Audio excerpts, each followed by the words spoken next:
हालांकि आज इस पर सुनवाई होगी या नहीं होगी इस पर संशय है, क्योंकि शाम तक सुनवाई होने की उम्मीद जताई जा रही है। फिर होली की छुट्टी हो जाएंगी और फिर 9 मार्च को कोर्ट खुलेगा। क्या पुलिस अभी मुक्तेश्वरानंद को गिरफ्तार करेगी या नहीं करेगी, यह भी बड़ा सवाल है, क्योंकि 9 मार्च से पहले पहले अभी मुक्तेश्वरानंद की गिरफ्तारी भी हो सकती है। दूसरी तरफ हम देख रहे हैं कि तमाम विपक्षी पार्टियां अभी मुक्तेश्वरानंद के पक्ष में तो आ गई हैं, लेकिन अभी मुक्तेश्वरानंद के जो विष्णुदीप साहब, सबसे पहले मैं आपसे समझूंगा, क्योंकि एक वकील होने के नाते आप मुझे बताइएगा, क्योंकि ये कहा जा रहा है कि 150 के बाद एक सीरियल नंबर होता है, उनका सीरियल नंबर है और वो आते आते शाम हो जाएगी।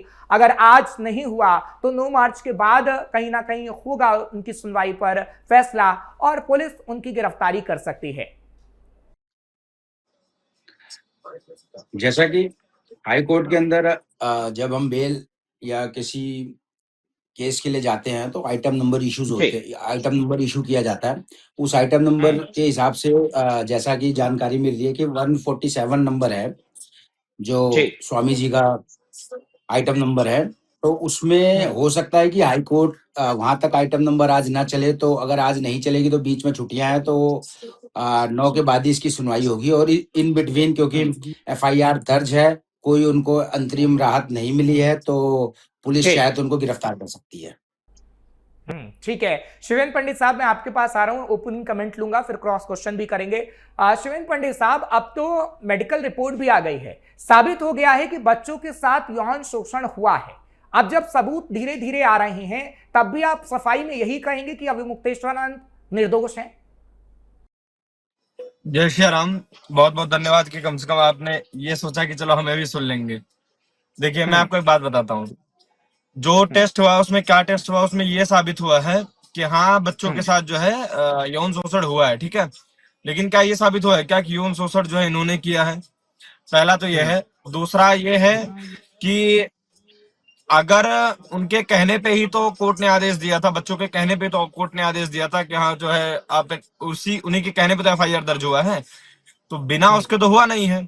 और उनके साथ नो डाउट कि हुआ होगा या कुछ जो भी घटना है मुझे उसके बारे में नहीं पता, लेकिन मैं ये जरूर कहता हूं कि वो निर्दोष हैं, मैं अपनी बात रखते हुए। और अगर वो दोषी हैं तो जितना दोषी को कार्रवाई कर जितना दोषी को ऊपर कड़ी कार्रवाई करनी चाहिए, उससे 100 गुना ज्यादा उनके ऊपर कार्रवाई करनी चाहिए, क्योंकि हमारे धर्म का पीठ है अगर उन्होंने ऐसा किया है तो।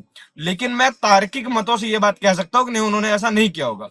उसके पीछे कई तर्क दे सकता हूँ, सबूत, एक दो सबूत चाहिए सर, तार्किक मर्क नहीं चाहिए, सबूत चाहिए। नहीं, सबूत तो आपको ये भी चाहिए कि आपको ये भी तो साबित करना होगा ना, क्या उन्होंने किया है कि नहीं किया। सबूत तो आपको इसके लिए भी चाहिए होगा। और फिर नहीं भी चाहिए होगा तो ये ऐसा मामला है कि इसमें बिना सबूत के भी अगर जो है कह दिया है तो आपकी गिरफ्तारी हो जाएगी।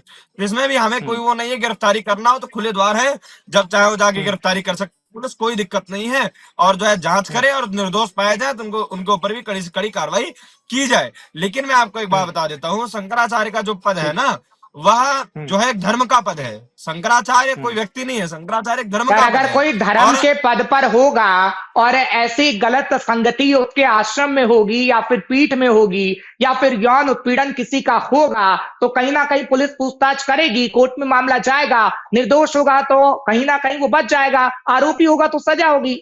आप सीधे तौर पर क्लियरेंस ये दे रहे हैं कि वो निर्दोष है। नहीं, मैं बता रहा हूँ, मैं क्यों कह रहा हूँ निर्दोष है, उसके पीछे आपको 2 पक्ष बताता हूँ। जो हमारे में शंकराचार्य का पद बताया गया, उसमें देखिए अभी टीवी में भी चल रहा है, आप लोग भी बार बार दिखा रहे हैं कि उनके रूम में कोई जा नहीं सकता है, ठीक है। वो ऐसा नहीं कि कोई उनके आश्रम में रूम है तो उसमें नहीं जा सकता व्यक्ति। अगर वो आपके घर भी आके रुकेंगे ना, या भारतवर्ष में आज तक वो जहां जहां भी गए हैं, उनके रूम में हर जगह प्रतिबंध रहा है कि कोई भी उनके परिक्रमा कोई भी प्रवेश नहीं करेगा। जैसे मान लीजिए आपके घर आज रुकने के लिए आ गए, आपने उनको जो रूम अलॉट कर दिया, तो उसमें अगर आप घर मालिक हैं ना, तो जाएगी, आपकी भी पुलिस तो जाएगी। नहीं, पुलिस जाए मेरे पुलिस तो संवैधानिक अनुसार पुलिस जाए, जांच करे। मैं वो बात नहीं कर, उनके रूम में केवल इसलिए नहीं जाया जाता है कि कोई भी व्यक्ति उनको पर आरोप प्रत्यारोप ना लगा पाए, इसीलिए ही जो है। और शंकराचार्य का जो पद है ना सर, उसमें उनके साथ 24 घंटा एक आदमी रहता है। और जो आदमी रहता है वो कोई ऐसा यंग या कोई बटुक बालक ऐसा नहीं रहता। जो उनके साथ रहते हैं वो काफी बुजुर्ग परिकर हैं, जो उनके रात अगर वो सो रहे हैं ना, जिसमें शयन कर रहे हैं, उस समय भी एक व्यक्ति बैठ करके देखता रहता है कि हाँ इनको कुछ आवश्यकता है कि नहीं, क्योंकि रात्रि मौन रहते हैं वो। तो मैं चलिए ठीक है, इसको बताइए अविरल साहब आता हूं घंटे चर्चा कोई पे। न कोई साथ में हाँ, रहता है, ये मेरा तर्क चलिए है। ठीक है। ठीक है अविरल साहब, मैं आपके पास आ रहा हूं, आपसे ओपनिंग कमेंट लूंगा, फिर अगर किसी की बात आपको सही नहीं लगती है तो आप क्रॉस क्वेश्चन कर सकते हैं। एडवोकेट साहब के पास भी मैं जाऊंगा। अविरल साहब, मैं बीजेपी की अगर बात करूं तो बीजेपी क्लियर स्टैंड ये कह चुकी है, ले चुकी है और कह चुकी है कि भैया अगर कोई भी ऐसे कृत्य करेगा तो वो जेल जाना उसका तय है। लेकिन ना कहीं अगर विपक्षी पार्टियों का जिक्र करें तो विपक्षी पार्टियां इस वक्त मैदान में उतरी हुई हैं। आपको नहीं लगता है कि अविमुक्तेश्वरानंद के मुद्दे पर बातचीत होनी चाहिए थी, पहले ही इस मसले को हल कर लेना चाहिए था? जब पालकी विवाद हुआ था, ये मामला इतना तूल ना पकड़ता। हालांकि मैं बात पुलिस या कोर्ट के मामले की नहीं कर रहा हूं, मैं पॉलिटिकल लीडर के तौर पर आपसे बातचीत कर रहा हूं, इसलिए कि क्या कोई संवाद पहले से नहीं होना चाहिए था, जो बात विपक्षी पार्टियां इस वक्त कर रही? जी, देखिए बिल्कुल निश्चित रूप से, और उसके साथ-साथ जहाँ तक विषय एक तरीके से शंकराचार्य जी के विषय का, मैं खुद भी लीगल बैकग्राउंड से आता हूँ। अब अगर बात कर ली जाए इसमें स्पष्ट रूप से हमारा तो स्पष्ट मानना है, भारतीय जनता पार्टी का तो स्पष्ट मानना है कि भाई संतों का सम्मान कल भी था, आज भी है, भविष्य में भी रहेगा। शंकराचार्य जी का सम्मान आज भी है और भविष्य में भी रहेगा, और इतिहास में भी हम हमेशा से करते रहे हैं। लेकिन जहां तक विषय कानून का, तो कानून सर्वोपरि है, कोर्ट सर्वोपरि है, और जो भी कोर्ट में होता है, जो भी कोर्ट तय करता है, जो भी न्यायपालिका तय करती है, उसके आधार पे निश्चित रूप से काम होना चाहिए और होगा। और जहां तक विषय कानून का, कानून सबके लिए बराबर है, ना कोई ऊपर है ना नीचे है, हमारा बिल्कुल स्पष्ट मानना है। और उसके साथ साथ जहां तक राजनीति का विषय है, तो भारतीय जनता पार्टी एक राजनीतिक दल है। भारतीय जनता पार्टी किसी रूप में ना तो कोर्ट्स को हम चलाते हैं, ना व्यवस्थाओं को हम चलाते हैं। हम राजनीतिक दल है, जनता की सेवा हमारा मकसद है। और रही बात एक तरीके से सनातन का सम्मान, तो सनातन का सम्मान निश्चित रूप से होना चाहिए और भविष्य में भी होता रहेगा। और किसी प्रकार से किसी को अधिकार नहीं कि कोई सनातन का अपमान कर सके।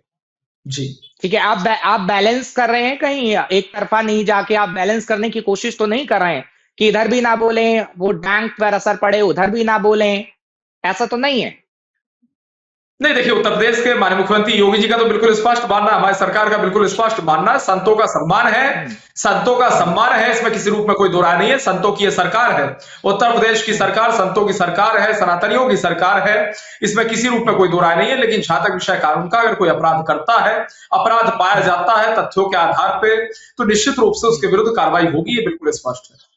चलिए ठीक है विश्वदीप साहब, अब मैं आपके पास आता हूं, कुछ डिटेल आपसे लूंगा और शिवेंद्र पंडित साहब के सवाल का जवाब भी आपसे लूंगा। हालांकि आप बीजेपी लीडर भी हैं, लेकिन खासतौर पर एडवोकेट हैं, इसलिए कुछ बारीकियां आपसे समझना चाहता हूं, इसलिए मैंने आपको इन्वाइट किया है। शिवेंद्र पंडित साहब, अगर कुछ बात गलत लगे तो आप बीच में टोक सकते हैं। आप विश्वदीप साहब, शिवेंद्र पंडित साहब जो ये कह रहे हैं कि नहीं शंकराचार्य का पद सबसे ऊंचा होता है, कोई उनके पद को नीचा गिराने की बात नहीं कह रहा है, ना उनके पद पर सवाल उठा रहा है। हाँ, शंकराचार्य को लेकर जो सवाल उठे थे उस पर हम डिबेट कर चुके हैं, लेकिन खासतौर पर यह है कि जो उनके महल मठ की बात हो रही है, मठ को महल बताया जा रहा है। लेखिका का बयान भी सामने आया है कि सखियां कहीं ना कहीं उस कमरे में रहती थी, समाजवादी पार्टी का जैसे परिवार है वैसे ही कहीं ना कहीं मठ में है। तो अगर उसकी जांच होती है तो किसी को क्या कोई प्रॉब्लम होनी चाहिए? क्योंकि संविधान के अनुसार अगर हम बात करें तो पुलिस तो बारीकी से पूछेगी आपके बहनें वहां पर मौजूद हैं, कौन सी सखियां कहाँ आती हैं, कहाँ जाती हैं, इसमें दिक्कत का विषय किसी को नहीं होना चाहिए। हाँ जी, देखिए पहले तो मैं आपको ये बताना चाहता हूँ कि सबसे सर्वप्रिय हमारा सर्वोच्च न्यायालय है, उससे ऊपर कुछ नहीं है, पहली चीज। दूसरी चीज, जिस हिसाब से शंकराचार्य द्वारा ये कृत्य किया गया है या नहीं किया गया है, जो उन पे आरोप लग रहे हैं, उनको इस पद से उनको इस्तीफा दे देना चाहिए। हमारे धर्म को, हमारे संस्कृति को बदनाम ना किया जाए, क्योंकि ये आरोप किसी व्यक्ति पे है, उस गद्दी पे नहीं है, शंकराचार्य की गद्दी पे, जिसका हम सम्मान करते हैं। और दूसरी बात, हमारे पंडित जी ने कहा कि ये साबित करे कि वो मेडिकल एग्जामिनेशन जो हुआ है वो उन्हीं का हुआ है या उन्हीं पे ये आरोप लग रहा है, शंकराचार्य पे ये आरोप लग रहा है। तो मैं यह स्पष्ट कर देना चाहता हूं कि कानून के अंदर ये एलिगेशन जब किसी ने लगा दिया तो burden of proof will be transfer to that person, उस पर्सन पे बर्डन ऑफ प्रूफ ट्रांसफर हो जाता है कि वो ये साबित करे कि ऐसा उसने नहीं किया या ऐसा कृत्य उससे नहीं हुआ। लेकिन वो तो जमानत अर्जी के लिए पहुंच गए हैं शिवेंद्र साहब, क्या क्लियर कह रहे हैं एडवोकेट साहब कि उनको साबित करना होगा, लेकिन तो एक तरफ ये कह रहे हैं कि नहीं हम गिरफ्तारी से डरते नहीं है, दूसरी तरफ वो गिरफ्तारी से पहले हाईकोर्ट जा पहुंचे हैं। जब एडवोकेट साहब ये कह रहे हैं कि आपको अपनी बात को साबित करना होगा तो साबित करिए, डर क्या है? क्यों आप जमानत अर्जी के लिए गए हैं कि पुलिस आपको गिरफ्तार कर लेगी? पहले मेरा मेरा पूरा हाँ हाँ पक्ष ठीक है। सुनिएगा। हाँ विश्वदीप साहब। तो वो इसको साबित वो उनको करना है, ना कि जिसने दोष लगाया है या आरोप लगाया है वो ये साबित करेगा। और रही बात आश्रम की, आज सवेरे से या कल से जो चीजें सामने आ रही हैं कि उनके आश्रम में 3 लोगों का नाम इस समय मुख्य रूप से चल रहा है। एक भूमिका द्विवेदी जी जो लेखक हैं, जिन्होंने ये आरोप लगाया कि आश्रम में लग्जरी सुविधाएं थी। दूसरा अरविंद मिश्रा जी जो शंकराचार्य जी के साथ हमेशा थे और ये कहा जा रहा है कि सारे कृत्य के बारे में अरविंद मिश्रा जी को जानकारी थी। और तीसरा पूर्णिमा, कोई पूर्णिमा कह रहा है, कोई रूपा जी कह रहा है, जिनको ये बताया जा रहा है कि वो शंकराचार्य जी की सखी थी और उनके साथ ही हमेशा रहते थे। और स्विमिंग पूल में जिस हिसाब के कृत्य के बारे में बताया जा रहा है, मैं नहीं बोल सकता बींगा हिंदू, बींगा बिल्कुल, अभी जब तक सबूत सामने सनातनी नहीं होने के आते कारण हाँ, मैं नहीं बोल सकता। तो ये सारी चीजें सामने आ रही हैं, तो शंकराचार्य जी को मेरे हिसाब से ठीक है, शिविर पंडित साहब वो कह रहे हैं कि कहीं ना कहीं अपने पद से उन्हें हट जाना चाहिए, क्योंकि अगर आप पे आरोप लगे आप कोर्ट जाके साबित करिए, उसके बाद आप प्रखर रूप से सामने आइएगा और बताइएगा कि हम तो निर्दोष थे। चलिए अब 2 बात देखिए बोलता हूँ, सुनिएगा एक बार। यही वकील साहब थे 2 दिन पहले बैठ के ये बोल रहे थे कि मैं उनको शंकराचार्य नहीं मानता, आज यही कह रहे हैं कि उनको इस्तीफा दे देना चाहिए। नंबर 1 ये। नंबर 2 ये कोई संवैधानिक पद नहीं है कि जो है इस्तीफा दे दे, वो जो है धार्मिक पद है। और दूसरा ये है कि जब मैं धर्म का जो है व्यक्ति हूँ और मैं कहता हूँ वो निर्दोष है, जब तक वो दोषी नहीं सिद्ध हो जाते तब तक जो है मैं इस बात को बिल्कुल भी नहीं कहूंगा। आरोप प्रत्यारोप से अगर जो है बात करेंगे तो कल दिन में मोदी जी के ऊपर आरोप अभी इसका एप्स्टीन फाइल का लगा, उनको कह दीजिए दे दे। और फिर आपको बता देता हूँ, आप समझ नहीं रहे हैं, किसी के ऊपर हमने ये नहीं कहा कि वो आरोपी हैं शिवेन साहब। अरे बात तो सुन लीजिए, गलत बात नहीं लगती है तो आप भी बात तो टोकिए। सुन लीजिए, ठीक है, बात तो सुन लीजिए। बोलिए। एप्स्टीन फाइल में प्रधानमंत्री जी के ऊपर आरोप लगा, जिन नेताओं के ऊपर लगा वो सब डायरेक्ट इस्तीफा दे दें, या जिन नेताओं के ऊपर जो आरोप लगते फिर तो इस्तीफा दे दें। पहला तो ये है। दूसरा ये है, नेता और धर्म दोनों में जमीन आसमान का अंतर है। ठीक है, वो धार्मिक पद है, ना कि जो है संवैधानिक पद है। पहला ये है। दूसरा ये है कि ये बात जो कह रहे हैं ना, मैं आपको एक बात बताता हूँ। अभी कुछ दिन पहले जब अभी डिबेट में बैठे थे तो वकील साहब एक बात हमसे कह रहे थे कि जो है अगर पॉक्सो में कोई व्यक्ति नहीं आ सकता, आप उसका नाम बिल्कुल शांत रख सकते हैं, ये वो। अभी आपको पता होगा कल की बात है, कल की डेट में आज तक वाले जो है उसके उन बच्चों के पास जाके इंटरव्यू ले रहे हैं। ठीक है, तो पॉक्सो एक्ट के हिसाब से तो वो भी गलत है। क्यों ले रहे हैं एक्ट? और फिर उसमें चेहरा किसी का नहीं दिखाया गया, इंटरव्यू की बात नहीं है, उसमें चेहरा नहीं दिखाना होता है। लेकिन आप गलत बोलेंगे तो टोका जाएगा। नाम रिवील नहीं करना होता, चेहरा नहीं दिखाना होता है। नहीं सर, अगर आप गलत बोलेंगे तो टोका जाएगा। अरे बात पूरी सुन लीजिए, फिर आप टोकिएगा ना, बात आगे में आप बोल देंगे। हाँ ठीक है, गलत होंगे तो टोका जाएगा। हाँ तो बता रहा हूँ ना, जो आरोपी होता है, जो सुनिए, जो इसमें जो है मतलब जिसने आरोप लगाया होता है, ठीक है, नियम के तहत यह है कि उसकी पहचान छिपाई जाती है। ठीक है, और उसकी पहचान कल 2 लोग के पास होती है। एक तो ये होती है न्यायपालिका के पास होती है, दूसरा पुलिस के पास होती है। ये 2 लोग को ही पता होता, तीसरा नहीं पता होता कि ये व्यक्ति कौन है, और वो सार्वजनिक रूप से छिपाया गया होता। न्यायपालिका ने बता दिया या पुलिस वालों ने बता दिया, ये आप इनसे जाकर इंटरव्यू ले लो, चाहे मुंह बांध के ही हो, ये भी तो हक नहीं है। मेरी बात सुनिए, मैं किसी चैनल का पक्ष नहीं रख रहा हूँ। ठीक है, आपकी बात पूरी हो गई। अब मैं विश्वदीप साहब को यहाँ पे लाऊंगा, फिर अपनी बात रखूंगा। विश्वदीप साहब, जो शिवेन पंडित साहब कह रहे हैं वो सही है। मैं आ रहा हूँ आपके पास, आपकी बात हम समझ गए। विश्वदीप साहब, बात आप कंप्लीट होने नहीं देंगे, फिर आप आप पहले रिवील का आपने चेहरे की बात की ना, पहले उसका जवाब एडवोकेट से ले लेते हैं कि क्या वो सही था या गलत। चेहरे की बात नहीं, आप इंटरव्यू की बात कर रहे हैं कि कैसे ले लिया। ये कह रहा हूँ, ये बात किसने बताया कि यही जो है वो ठीक है, आप निजी चैनल इस्तेमाल कर सकते हैं, किसी चैनल के लिए निजी चैनल का इस्तेमाल करिएगा। ठीक है, 2 लोगों के पास विश्वदीप साहब ना। विश्वदीप साहब, एक मिनट, अब उसके आगे तो सुन लीजिए। एक आरोप और बताता हूँ, जिस तर्क पे आप लोग आरोप लगा रहे हैं, जैसे मान लीजिए मैं खुद गुरुकुल साहब आपके पास भी आ रहा हूँ। मैं खुद गुरुकुल का विद्यार्थी हूँ। जब मैं गुरुकुल में पढ़ने गया था तो हमारे घर वालों ने जब हमारा एडमिशन कराया था ना, तो उनको बकायदा जो है हर गुरुकुल का नियम है, प्रमाण पत्र मिलता है कि हाँ फला मेरे गुरुकुल में आप पढ़े हैं, ठीक है, तो वो ये जारी कर दे हाँ ये हमारे गुरुकुल में पढ़े हैं या हमारे ये इन्हीं के आश्रम में पढ़े हैं। उनके पास कोई वो नहीं कह रहे हम इनके आश्रम में हम थे। अरे अगर आप आश्रम के विद्यार्थी हैं तो चलिए आप ठीक उसको है, जारी अब आप कीजिए, हाँ, सुनिए इनके यहाँ से देखिए हम पास आउट विश्वदीप है, इनके यहाँ साहब, से कुछ भी है। विश्वदीप साहब, कुछ विश्वदीप उनके यहाँ का ना साहब, दो चीजें विद्यार्थी कोई भी बताइए। ऐसा अगर हाँ ठीक है विश्वदीप साहब। पहली चीज तो मैं बता दूं, पॉक्सो एक्ट के अंदर आप किसी, पहले भी बोल चुका हूं, आप किसी का नाम चेहरा सार्वजनिक नहीं कर सकते। आपने अगर एफआईआर पढ़ी हो पंडित जी, तो एफआईआर के कंटेंट्स देख लेना। जहां बच्चों के नाम है वहां अल्फाबेट्स का यूज किया गया है। कभी भी आप किसी का नाम खोल नहीं सकते, पहली चीज। और बता दिया कि यही जो है इन्होंने ही आरोप लगा, सर आज तक नाम वालों को रिवील किसने नहीं बताया किया गया ये? और ना ही चेहरा दिखाया गया।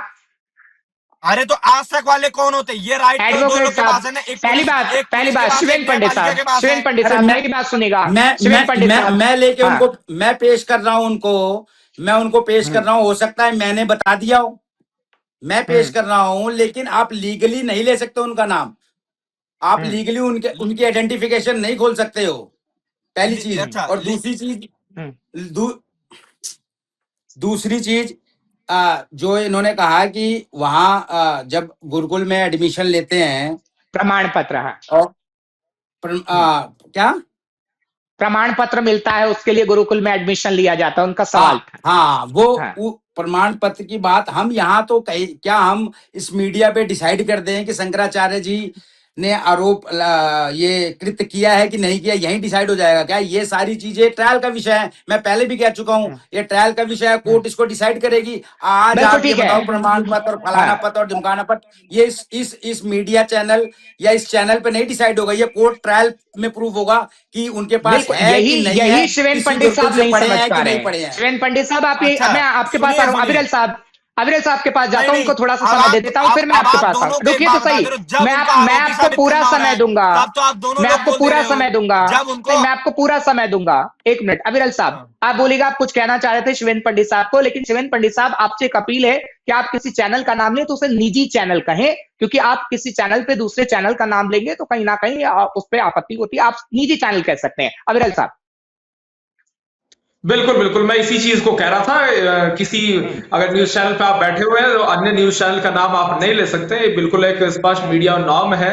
और जहां तक विषय एक तरीके से जिस प्रकार से बात की जा रही है कानून की, मैं समझता हूँ कानून सबके लिए बराबर है, सबके लिए कानून इक्वल है, और स्पष्टता पूर्वक इस चीज को जान लेना चाहिए। उत्तर प्रदेश में किसी के साथ अन्याय नहीं होने दिया जाएगा, हमारा बिल्कुल स्पष्ट मानना है। और अगर कोई गलत करता है तो उसे बचने नहीं दिया जाएगा, चाहे वो छोटा हो, बड़ा हो, कोई भी हो, कहीं से भी हो, ये भी हमारा बिल्कुल स्पष्ट मानना है। कानून अपना काम करता है, कानून अपना काम करेगा। इस देश में कोर्ट्स हैं, कोर्ट्स अपना काम करती हैं, और निश्चित रूप से कोर्ट्स के ऊपर भरोसा किया जाना ठीक है। अनिवार्य है। और जहां तक विषय साधु संतों के सम्मान का, तो संतों का सम्मान सर्वोपरि था, सर्वोपरि है, सर्वोपरि रहेगा। हम तो ब्राह्मणों को भी पूर्ण शिवेन रूप से पंडित सम्मान साहब, देने वाले अब लोग हैं। जवाब अगर मैं दीजिएगा। निजी रूप से अपनी बात करूं तो मैं बहुत सम्मान ब्राह्मणों का करता हूं। ठीक है, लेकिन शिवेन पंडित साहब जी। अपील है कि आप निजी चैनल शब्द का इस्तेमाल करेंगे। शिवेन पंडित साहब। चलिए, अब मैं आपको एक बात और बताता हूँ। इन्होंने क्या कहा भाई साहब ने, अविरल साहब ने, कि पहले तो नहीं, इसके पहले वाले का जवाब आपको दे देता हूँ कि आप लोग कह रहे हैं प्रमाण पत्र, ठिकाना पत्र। आपको मैं, जैसे जब आप उनको आरोपी साबित कर रहे हो तब तो आप फटाक से बोल दे रहे हो कि ये मिला, वो मिला, ये लॉ है, वो लॉ है, निपोरा लॉ है। अब मुझे आप एक बात बताइए, अगर आप ये बात कह रहे हैं तो आप दूसरी तरफ मुझे आप सीधा सीधा एक बात बताइए कि मैंने क्या कहा है कि जो व्यक्ति आरोप लगा रहे हैं, जो बच्चे आरोप लगा रहे हैं, वो उनके यहाँ के विद्यार्थी हैं ही नहीं, तो उनके यहाँ के विद्यार्थी होने का दावा कहां से कर रहे हैं? और अगर उनके यहाँ के विद्यार्थी हैं तो कम से कम ये तो बताएं, जो उन्होंने कोर्ट में एफिडेविट लगाया, कोर्ट में एफिडेविट में उन्होंने हरदोई के विद्यालय लगा रखा है, जो कि जिस हरदोई के विद्यालय का उन्होंने एफिडेविट आरोप लगा है तो कार्रवाई तो होगी ना, इस बात को तो आप बोल अरे सकते बात हैं। तो- आरोप लगा है तो कार्रवाई तो होगी ना। इस बात को मैंने कब मना किया कार्रवाई? मैं तो कह रहा हूं, अगर जो है किसी को फांसी दिया जाता तो उनको 10 जन्म तक फांसी दिया जाए। कैसी बात कर रहे हो आप? मैंने कब कहा इस बात को? और फिर आप दूसरी बात बताता हूं कि जिस पुलिस के कानून को, योगी जी को कानून की दुहाई दे रहे हैं, मैं आपको एक बात बताता हूं। पॉक्सो एक्ट में एक सीधा सा मैसेज है कोर्ट के द्वारा कि आपके पास अगर कोई भी व्यक्ति पहुंचता है कि ये माइनर है और इसके ऊपर एफआईआर दर्ज होना चाहिए, इसने इसके साथ रेप किया है या कुछ भी ऐसा कृत्य किया है, तो पुलिस का क्या धर्म बनता है? तुरंत एफआईआर दर्ज कर लेना। 3 दिन तक पुलिस ने एफआईआर क्यों नहीं दर्ज किया? अब फिर एक बात और बता दो, जिस आशुतोष को बीजेपी अपने सिरमौर बना के इसमें टहला रही है, वो 25,000 का इनामी है, पुलिस के साथ साथ में टहल रहा है, पुलिस गिरफ्तार क्यों नहीं कर रही है? ये दूसरी बात बताएं। और तीसरी बात और बता दे रहा हूँ, जल्दी से। तीसरी बात एक बात और बता दे रहा हूँ कि कानून की दुहाई मत दीजिए। मैं खुद उत्तर प्रदेश का वासी हूँ, मैंने देखा है कि कैसे कानून का पालन होता है, कैसे जो है बेकानून भी चीजें होती है। और मैं योगी जी ठीक है, इन सवालों का जवाब ले लेते हैं। हाँ, इन सवाल का जवाब लेते हैं योगी जी। और प्रशासन को लेकर अविरल साहब आपके पास आऊंगा, लेकिन एडवोकेट साहब आपके पास आ रहा हूं। जो सवाल शिवेंद्र पंडित साहब उठा रहे हैं, क्या वो वाजिब है? पहली चीज, इन्होंने बोला एलिगेशन जो हम लगा रहे हैं, इनका पक्ष नहीं सुना जा रहा, और हम जो एलिगेशन लगा रहे हैं, जो रिवील्ड कर रहे हैं, उसको लोग मान रहे हैं या दिखा रहे हैं। पहली चीज, जो एलिगेशन हम लगा रहे हैं ना, वो हम कोई हवा में नहीं लगा रहे, वो it is a part of that complaint. वो कंप्लेंट का पार्ट है, हम उसको बोल रहे हैं। अगर आप उनका कोई डिफेंस रख रहे हो, तो आप कोई डिफेंस आपने या शंकराचार्य जी ने कोई कोर्ट में दाखिल कर रखा है क्या? उसको देख के बोलोगे? कर रखा है, हमने जो एफिडेविट कर रखा है, दिखा दो, कहाँ है? दिखा दो। कोई एफिडेविट फाइल नहीं है, अभी तो वो बेल के लिए गए हैं। जिस गूगल वो तो अभी बेल के लिए गए हैं, वो अभी बेल के लिए गए हैं, कोई उन्होंने डिफेंस नहीं फाइल किया है। और अगर वो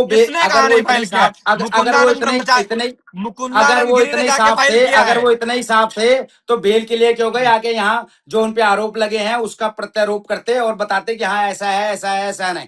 पहले आपके ही चैनल पे आपने ही बोला था कि हम बेल में नहीं जाएंगे और हम आके जो है अपना डिफेंस रखेंगे और हमें कोई दिक्कत नहीं अगर गिरफ्तार करें हमें। बिल्कुल। और पहली चीज, और दूसरी चीज, ये कार्रवाई की बात करते हैं कि पुलिस ने 3 दिन तक कार्रवाई क्यों नहीं की? पुलिस ने 3 दिन तक कार्रवाई इसीलिए नहीं की क्योंकि वो शंकराचार्य थे, और नहीं तो इतने संगीन आरोप में कोर्ट में जाने की जरूरत नहीं है। कोर्ट में जाने की जरूरत नहीं है, वो तुरंत ही एफआईआर दर्ज होती, वो तुरंत ही एफआईआर दर्ज होती। यही देखा गया कि इसको पहले इसकी इन्वेस्टिगेशन कर ली जाए। चलिए ठीक है अविरल साहब, जल्दी से। शिवेंद्र पंडित साहब ने आप पे भी सवाल उठाए कि प्रशासन की गोद में आशुतोष महाराज बैठे हैं, बीजेपी पर आरोप ये लगाए। जवाब दीजिए फटाफट से। जी देखिए, नंबर 1, हमारी गोद में कोई नहीं बैठा है, किसी प्रकार से हम किसी को संरक्षित करने का काम नहीं करते। नंबर 2, जहां तक विषय कानून का उत्तर प्रदेश का बिल्कुल स्पष्ट है, उत्तर प्रदेश में लॉ एंड ऑर्डर पूर्ण रूप से बेहतरीन है, बेहतर है। और रही बात साधु संतों की, उनका सम्मान बरकरार रहेगा, इसमें किसी रूप में कोई कंफ्यूजन नहीं है। और संत ही उत्तर प्रदेश को चला रहे हैं, योगी जी के नेतृत्व में काबिल और सशक्त तत्व उत्तर प्रदेश को लीड कर रहे हैं, चला रहे हैं, ये बिल्कुल स्पष्ट रूप से नजर आ रहा है। और उत्तर प्रदेश के मुख्यमंत्री योगी आदित्यनाथ जी महाराज उत्तर प्रदेश के मुख्यमंत्री होने के साथ साथ गोरक्ष पीठाधीश्वर भी हैं। साहब कह रहे हैं कि प्रशासन के अंदर हम देख रहे हैं कि कानून व्यवस्था चरमरा गई है। शिवेंद्र पंडित साहब ये कह रहे थे, हालांकि वो योगी जी का सम्मान भी कर रहे हैं साथ। नहीं, अंदर कहां चरमरा गई? अगर कोई भ्रष्ट अधिकारी है उसके ऊपर कठोरतम कार्रवाई की जाए, चाहे वो आईजी हो, डीआईजी हो, आईपीएस हो, आईएएस हो, पीसीएस हो, पीपीएस हो, इससे कोई फर्क नहीं पड़ता। चाहे किसी जिले का एसपी हो, एसएसपी हो, डीएमओ, अगर कोई अपराध करता है अधिकारी भी, उसके ऊपर कठोरतम कार्रवाई। शिवेंद्र पंडित साहब आप जुड़े, आपका बहुत बहुत शुक्रिया, आभार, आपने समय निकाला। अविरल साहब आपका भी बहुत बहुत शुक्रिया, विश्वजीत साहब आपका भी बहुत बहुत शुक्रिया, आप तीनों समय निकाल के हमारे साथ जुड़े। हमारी नजरें बनी रहेंगी, बात पता है कि हम करते रहेंगे। कल फिर खास मेहमान होंगे, चर्चा बड़े मुद्दे पर होगी। मुझे इजाजत दीजिए, नमस्कार।